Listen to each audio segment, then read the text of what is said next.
Yeah. Thank you so much. Thank you. All right, so welcome everyone on the behalf of Let's See as well. It's good to see a lot of familiar faces. I will briefly comment on the mission and vision of our community. And also just on behalf of Catalina, basically she was going to be here with us and actually speak to some of the work of the community, but she found herself, she's in Tanzania and all telecommunications have been shut off. So unfortunately she cannot join because of that. But in the meantime, we wish all the best to the country to find its next steps. As I understand, there's quite some upheaval there now. All right, I am going to share my screen and hopefully it's going to work. All right.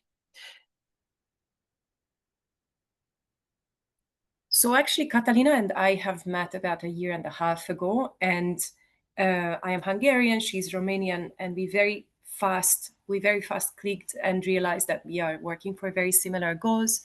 We wanted to create low-intensity youth mental health services in our respective countries, and we thought it makes sense that we do this together, and that we leverage the fact that there are so many of us in our region to work and who are already doing amazing work on youth mental health. As to why we have been passionate about doing this work is because we know from research that there's about 75% of all mental ill health related concerns that develop among young people or at a very young age, and that without giving the right support, these conditions can become chronic. We also know that across different statistics, it's roughly 1 in 4 young people who report mental ill health at least one time in their life. And we know that the impact of that on their future social and economic capacity is huge. And so therefore we see an opportunity in addressing that in our region. And that comes coupled with a high level of stigma of mental health and then the recent macroeconomic upheavals in the region that don't make that process much easier. And so that is why our mission at Let's See is to support every young person's mental health in the Central and Eastern European region. And what we envision creating, our ultimate goal is to have this network of youth mental health hubs across the region that offer integrated and stepped mental health care services to both children, adolescents, and young adults. And for us, it's very important that we do this across the region and that we leverage that CEE-wide collaboration opportunity. Just a bit of a perspective on who the team is. So you see Catalina and myself, we were the initial co-founders with experiences from Origin, which is an Australian youth mental health center, experience with the Wellcome Trust and then the London School of Economics. So we bring a couple of experiences from across international networks. Our recent community lead, who had joined a while ago but has recently taken leadership over bringing the community together, is Rita Adamik.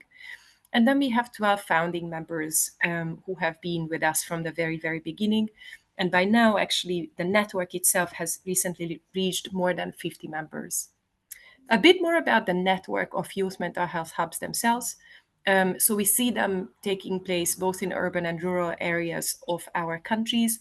And we imagine them as very simply walk-in centers where young people are matched with the least intensive, most effective support services needed.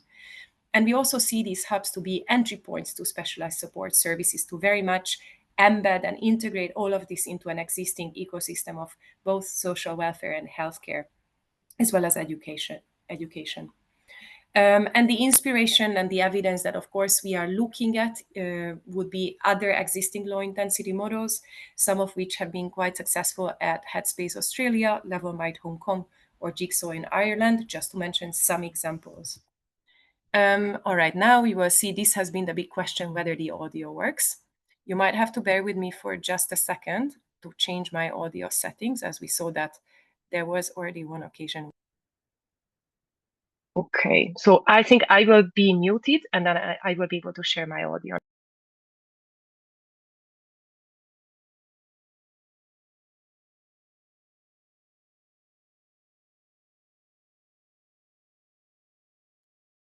Oh, I think you stopped the share. Yeah. Okay, thank you.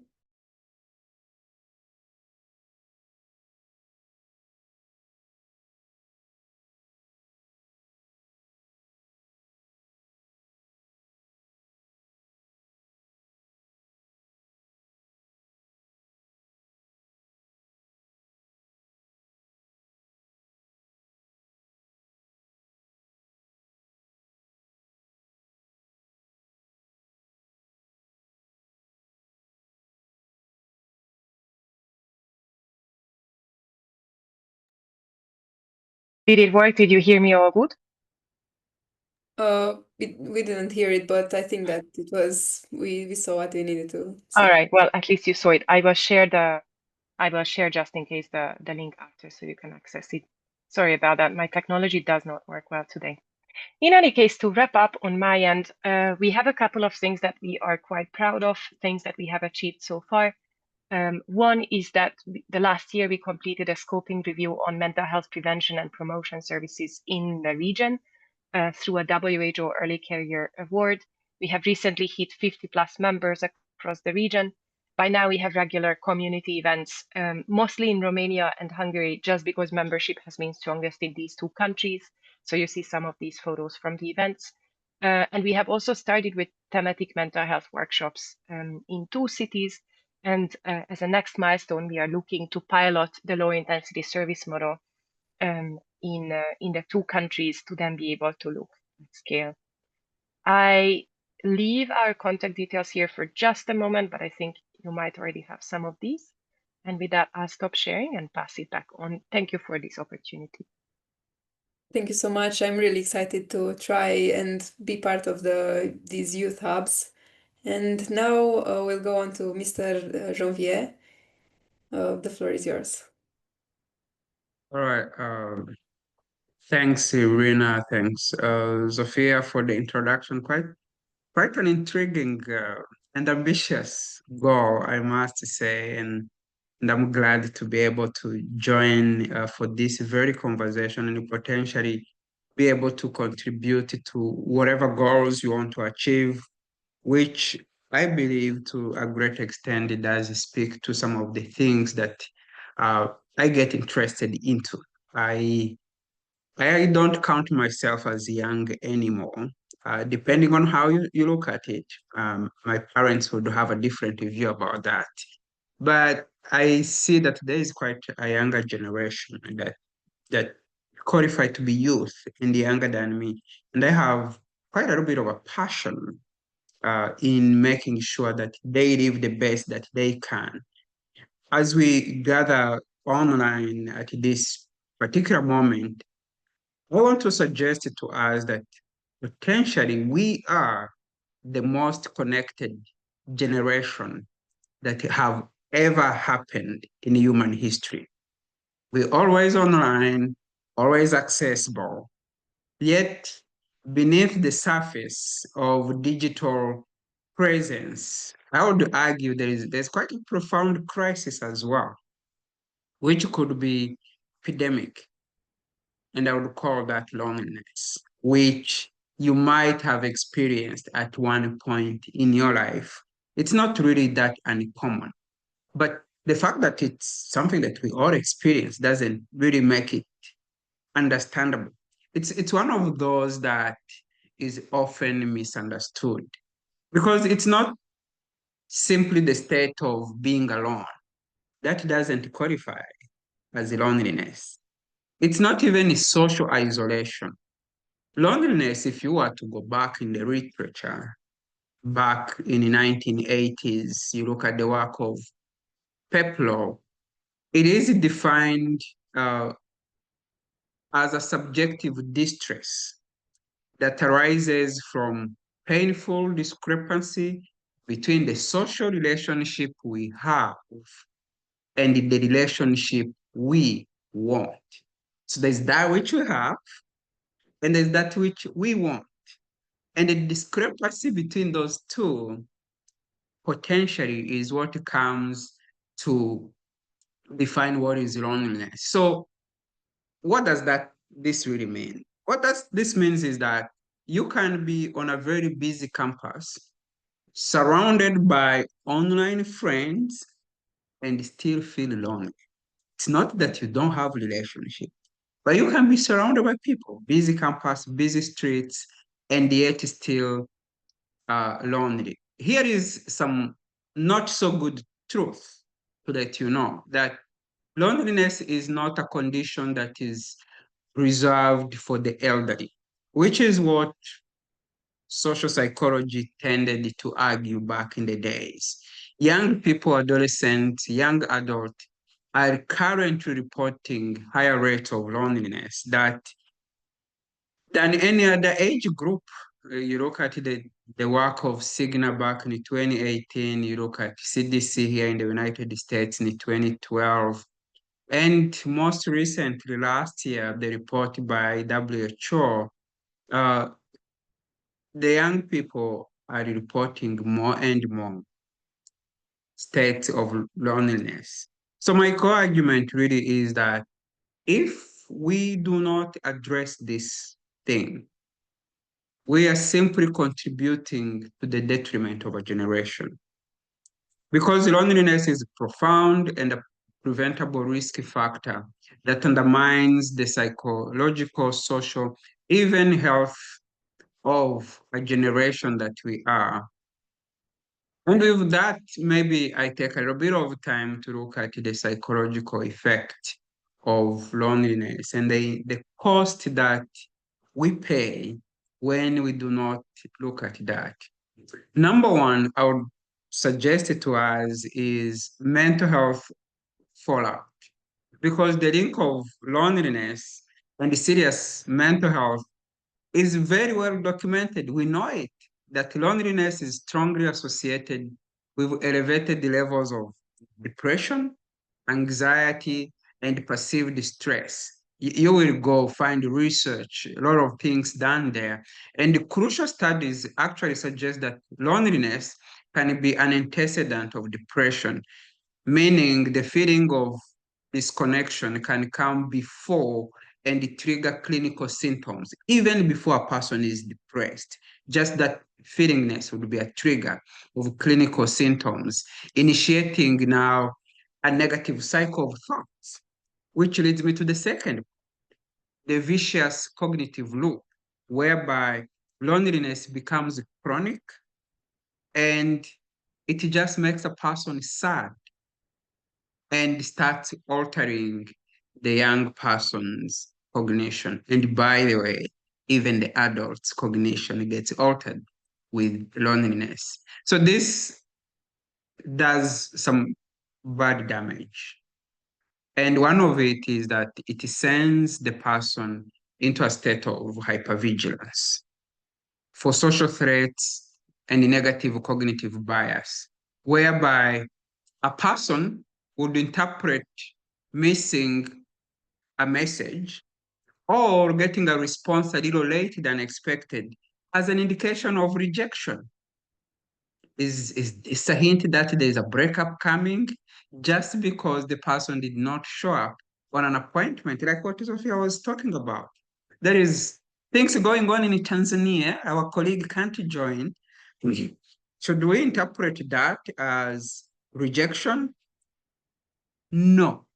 However, when we are in a continuous chronic state of hypervigilance and loneliness, a missed appointment, a delayed text, a misread text would be interpreted as a hint of rejection. And this perceived hostility leaves us with an aggressive person. Aggressive behavior starts coming up, and we start pushing away. We start building walls. We don't want it to be hurt because I don't want somebody to hurt me.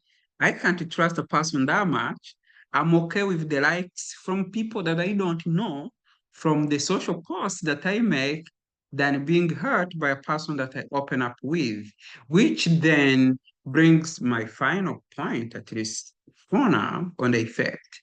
It's the erosion of self-worth, the feeling of not being seen, valued, or understood chips away the core identity of developing meaningful relationship, whereby we realize that loneliness gets tied to traits like neuroticism and feelings of low self-esteem.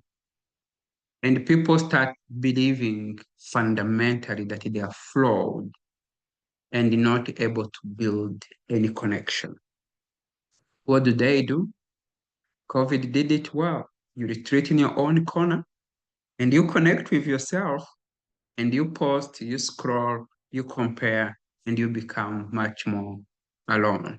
But what really worries me is how this really disrupts our ability to connect. I did mention at the beginning that we are possibly the most connected generation of all time because I can sit here in New York, speak to you in Romania, and have somebody else in Hungary.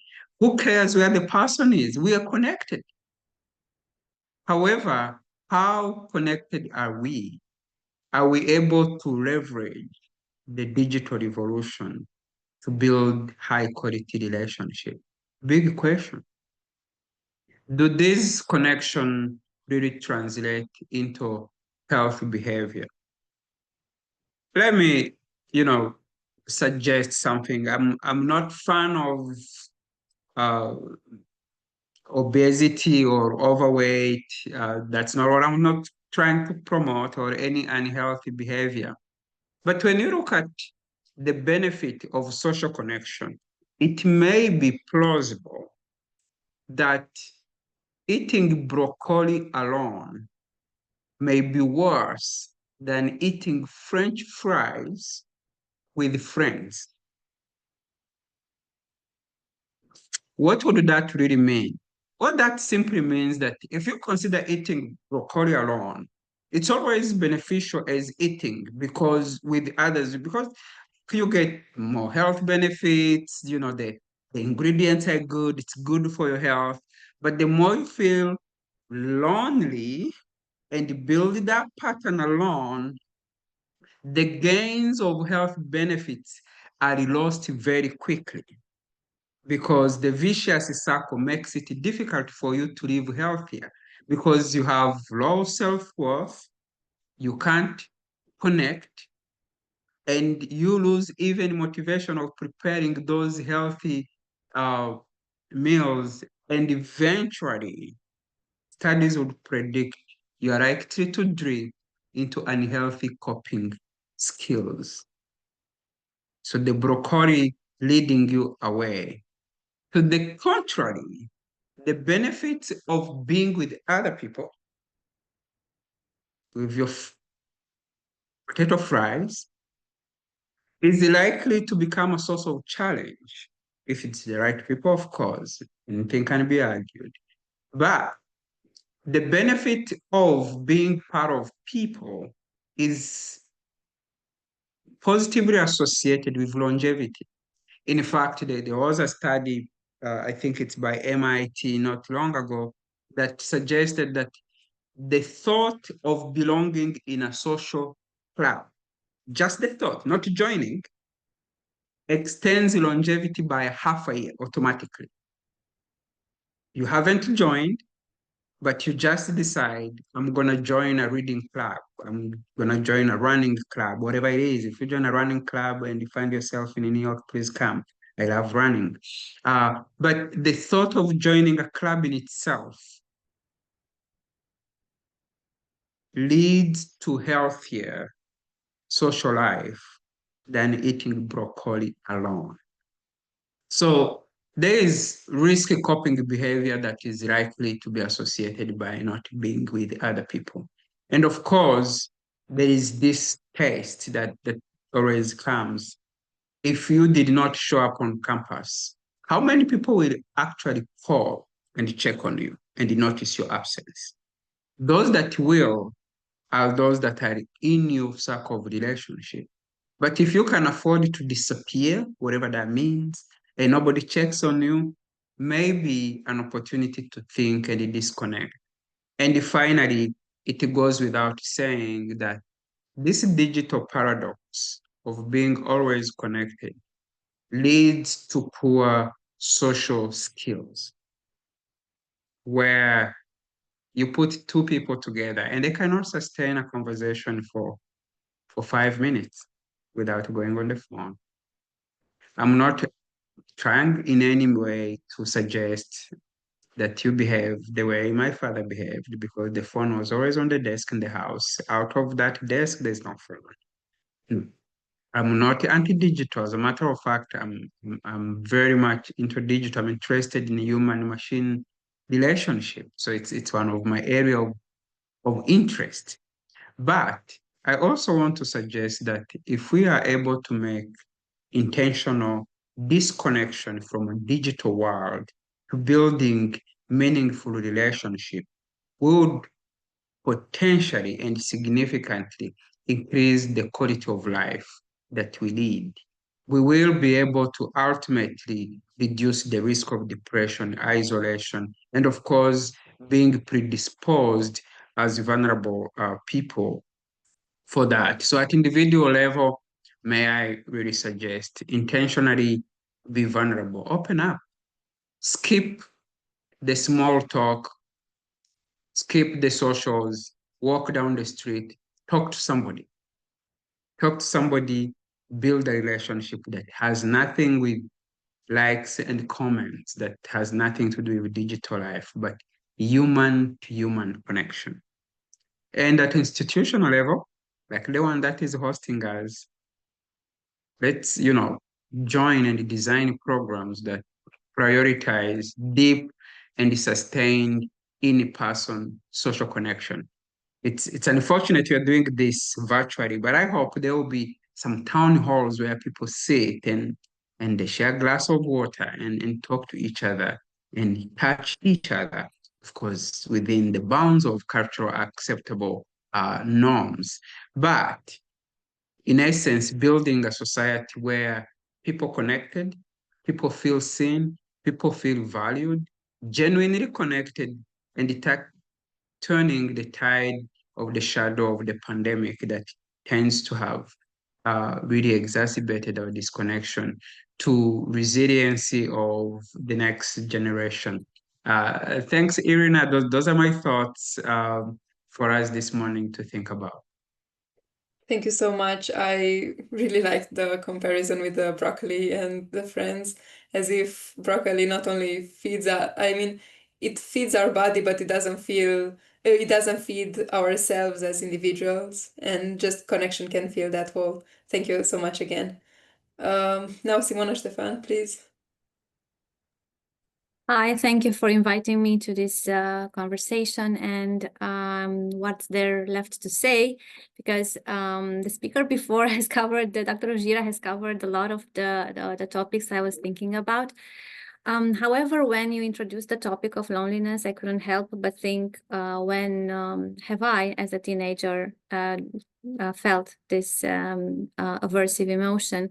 And I remember I started feeling it quite strongly at about age 12, which I'm sure is not uncommon. And as I read afterwards, it's like the age when these kind of symptoms have their onset. And the highest prevalence in young people is actually between ages 12, 13 to 18, 19. So during the teenage years. And well, it's not surprising, because at that age we seek social contact, and we are also, on the other hand, very sensitive to rejection. So a lot of that contributes to our feelings of loneliness. Also, I would mention that it's not the same as shyness. I was a shy child, so I would have expected to feel lonely because I didn't have a lot of friends at that age. But loneliness can happen to people who are sociable, who have large networks, but it's a different kind of loneliness. So we can speak about qualitative loneliness. That's like a lack of sense of intimacy in your relationships. So you feel alone, although you may have friends. And the other type is like a lack of social connection. So you're a lonely person, you don't have a network, you don't have a peer group, and you're basically isolated, or you can, of course, feel both of them. And what I also wanted to point out is that we have a vulnerability, a genetic vulnerability to loneliness, and it's actually this distress, this level of distress we have around social disconnection that we may bring into the equation.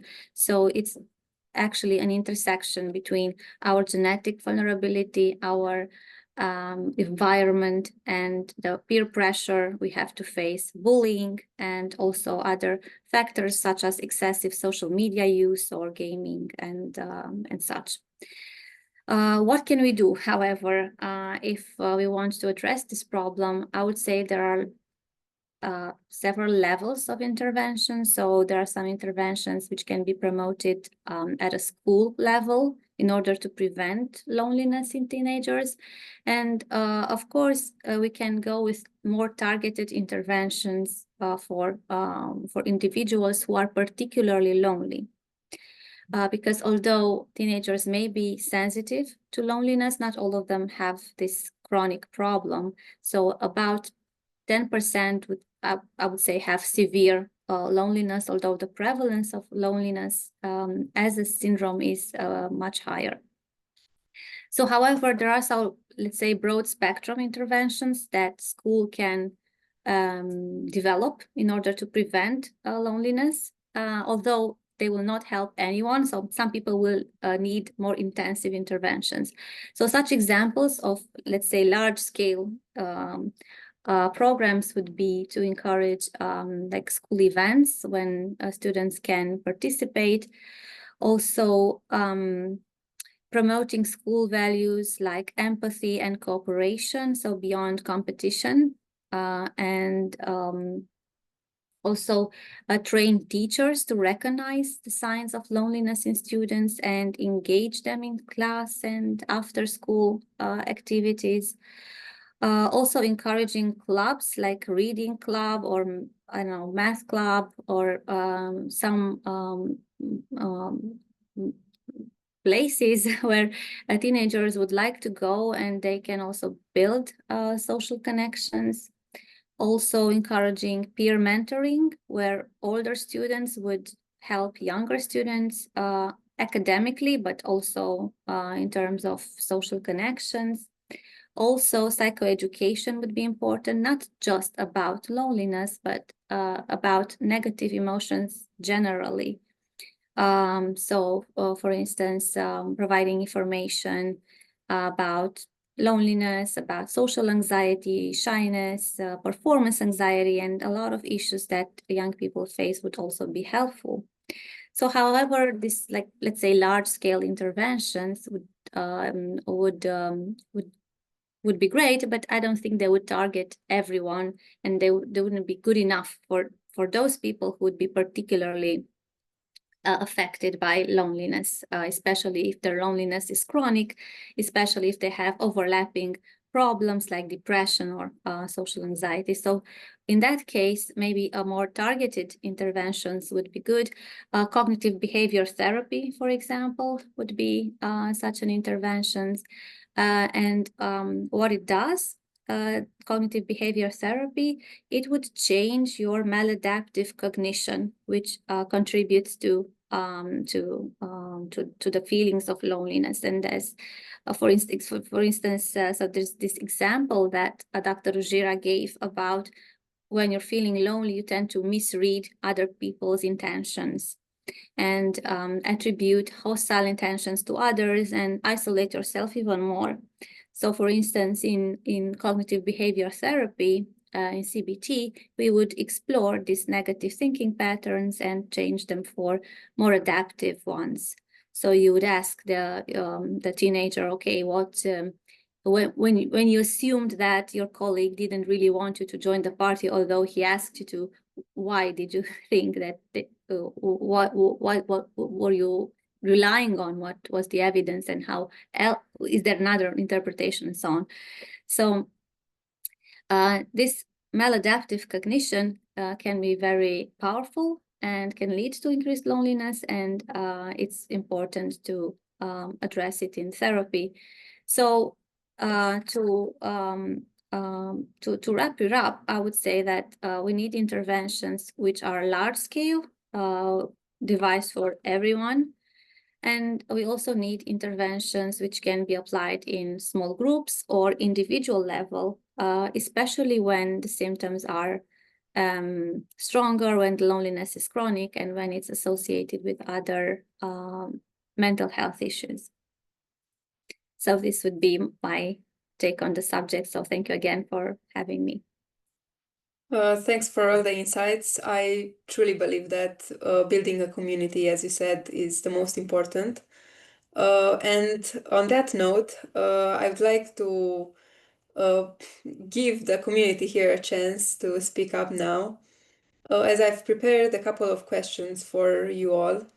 Simona has already told us about how she experienced loneliness when she was younger. So I invite you all to share if you feel, if you want to answer to this question. Have you ever experienced loneliness even when surrounded by people? And what do you think causes that feeling of being lonely in a crowd? You can just start talking if you want. You don't need to raise your hand or anything like that. So if you're still shy, I can try to start. For me, I was truly really gifted to have friends.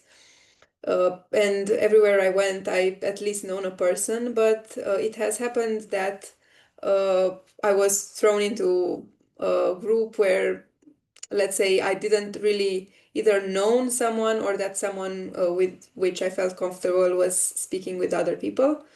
So then I felt, uh, I mean, I mistook that as loneliness, but I truly felt like overlooked. So I think that, as the speakers before me said, I think that the feeling of not belonging somewhere actually causes to be lonely when being surrounded by other people. Anyone else wants to share anything? I can maybe go or jump in next with something that I think that resonates, Irina, that point about when you don't belong. And I think that can happen. And in fact, I think it's extremely likely to happen in life that you choose or you happen to be in an environment for a while at least that you don't feel you're part of. And for example, like that can be something as simple as deciding to pursue a certain career and then later on finding out that that's not what you want to do, and then all of a sudden you're surrounded by people who where you don't feel you belong anymore. And then I think what this can provoke is like quite a significant life change or um, a decision to change something significant. That has happened to me as well before. The other thing that comes to mind is and I associate this with urban spaces, where there's so many people that it's just not realistic to be empathetic about each and every one of them. And so in a big city on a metro, everyone on the phone and not connecting with each other. For me, that those kinds of spaces feel very lonely. Um, and I actually quite directly try to address such spaces and try to connect in like a very offline way. Um, I also think that the rise of offline spaces has been quite apparent recently in the past few months. I liked how Javier commented on that. I see more and more. Even there's an example that I heard from some friends about in Hungary, how there's this new community where people initially were going in order to find a date, and then very quickly it also became a space to also literally make new friends. And so they do these thematic events every week or so. And I've seen more and more of these in recent months, and I think that's a response to the sometimes overwhelmingly digital life that we lead. So those are my thoughts. If anyone wants to add anything, feel free. But I think that is a perfect segue to my next question about uh, how has social media influenced the way you connect or disconnect with others? Because, yeah, as for me at least, when COVID, when we were during the pandemic, the only way to connect with others was with social media. And I at least felt the most disconnected then. So for me, and even after the pandemic, I feel as if it's easiest to start a conversation with someone on social media. It's you don't actually because the pandemic has taught us to be afraid of starting a connection with people. So I think that fear has now even propagated, and even now it's easiest to start a conversation on social media, but afterwards it's important to truly connect with someone uh, on offline. So anyone else want to share? So about And this actually, relation between social media and loneliness, but also I read something about the relation between gaming and loneliness. So it can go both ways, actually. It depends on the purpose you use the social media to. So do you use social media to engage with other people and comment, react, or talk to them? Do you play games online with multiple players and you interact? And do you actually foster, as you said, like real life connections, or you just use it as in an escapist way, like to avoid negative feelings or to avoid interacting with other people? So I would say that if we use social media with the intention to connect, then it's a good thing. But if we use it to avoid connection, then this can increase loneliness. Yeah, that's actually true. So anyone else want to share maybe a short story on how they maybe met a friend online and how that continued afterwards? Anyone can just speak. Okay, so I'll try to say something. So lately, I've been trying to use social media as a just as a mean to connect with people physically. So I actually changed up my way of texting. Uh, a few years ago, I was really happy that I uh, could have engaged with people in deep conversations online.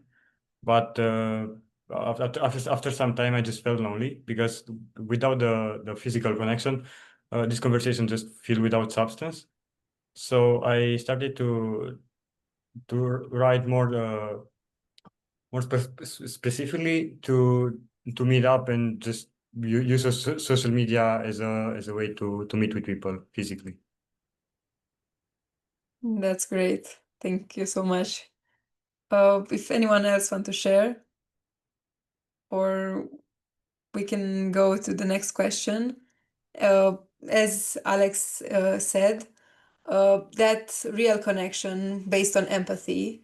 And what role do you think that empathy and listening truly to the other person uh, does in reducing loneliness among your peers? And how do you think that uh, not talking with someone, just not listening to someone, just waiting for them to finish so that you can speak? What's the difference between these two? Mm. also just to add, I think it's also perfectly fine for anyone to share on the chat if you can't, or for whatever Yes. reason you don't want to speak up. We can also read it aloud for you, so that's also fine. Yeah, if anyone just wants to write something very shortly, we can maybe start a debate on that, or how you feel it fits.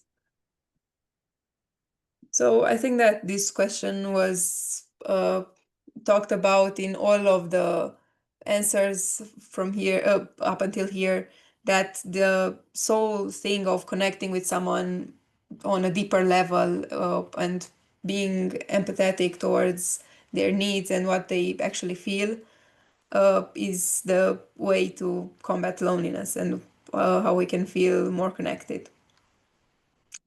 And another question I have for you is, what small actions could you take individually or as a community to help someone who might feel isolated? So the Let's See groups that Zofia talked to us about, or that's more of like what or how do you think as people, as individual people, can we build a community? Because a community is made of small parts, which are us people who have to act in order to build something. So, what do you think? What can we actually do?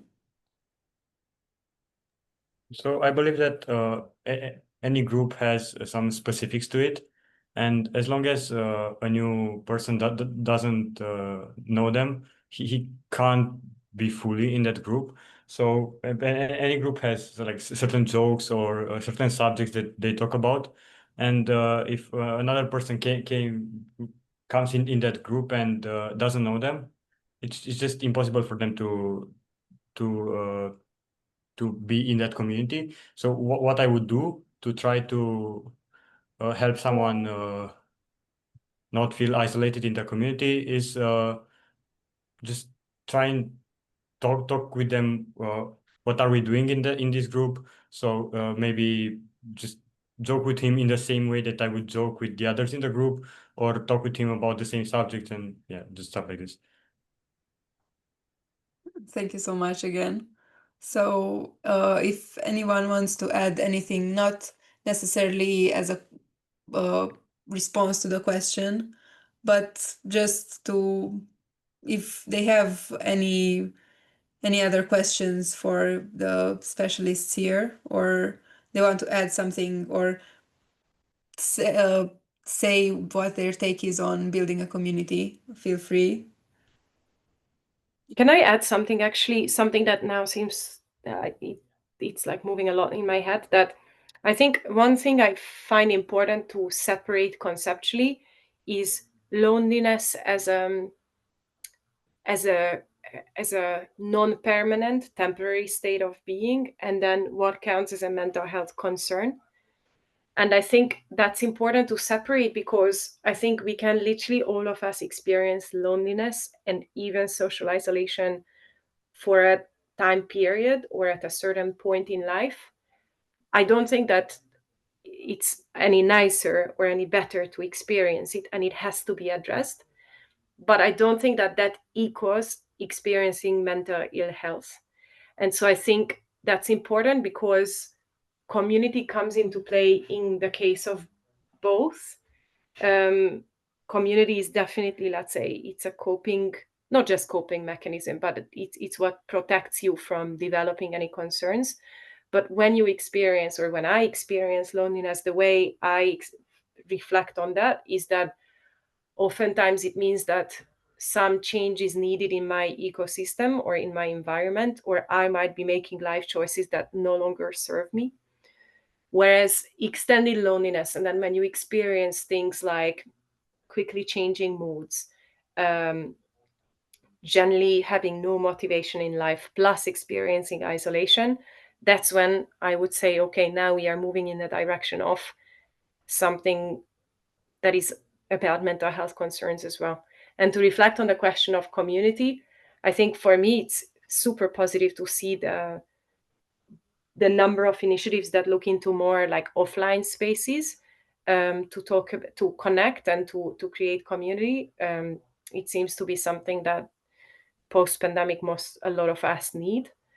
And perhaps if I was to point to one action, then so I work a lot in like international context, and I think a lot of even mental health professionals are very good at empathetic communication, when when you're conscious that, okay, now with this client, this patient, with this person, you need to speak, you need to engage with that person as a mental health professional. And then sometimes we forget about it in like quick social gatherings.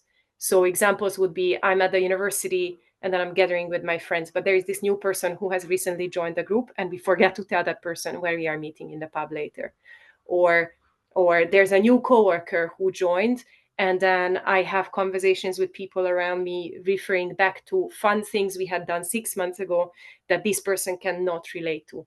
So I think the one action I would encourage everyone to kind of reflect on is how we can be more verbally inclusive in our communication in our everyday life settings. And I think that can go a long way. So just look out for that person who seems to be silent all the time or who doesn't seem to socially follow what's going on, and just like gently be more aware of them. That would be my like one sentence. Thank you so much. So yes, I don't think that that's anything else that I can add personally. But if anyone wants or is too afraid to say, I again urge you to write in the chat. But slowly we're coming towards the end of the webinar. So I would like to take another moment to thank each of our speakers for their contributions, Dr. Gira, Dr. Zlamka, and Dr. Stefan. And thank you for everyone else who participated. All of your perspectives have helped us look at loneliness, not only as a challenge, but also as an opportunity to understand ourselves and the way we relate to others. Also, I want to thank everyone who just joined and listened on our conversation. Thank you for your attention, and most importantly, that you now know what loneliness can do, and I urge you to help others who may feel lonely. Even if talking about loneliness can sometimes feel uncomfortable or even vulnerable, uh, you have to be there for others because that's the only way we can foster genuine connection in between people. And to wrap up, if there's one message that we can take away from today, is that connection is not only a social need, but a vital human strength. Uh, Back to the broccoli and all things that you have said. Through small acts of kindness, active listening, or just reaching out to people who might be struggling, each of us play a role in building a more connected community. And looking ahead, we hope to continue this dialogue through future events and maybe other collaborative initiatives, including workshops and other youth-led projects developed together with Let's See. And our goal is to keep creating safe spaces where young people can share, learn, and support each other through meaningful ways. Once again, thank you all for being here today and for contributing to this important conversation. Let's carry forward what we discussed and remember that even a single moment of authentic connection can make a lasting difference. Thank you. Thank you. Thanks, everyone. Thank you. Have a great day. Bye. Bye.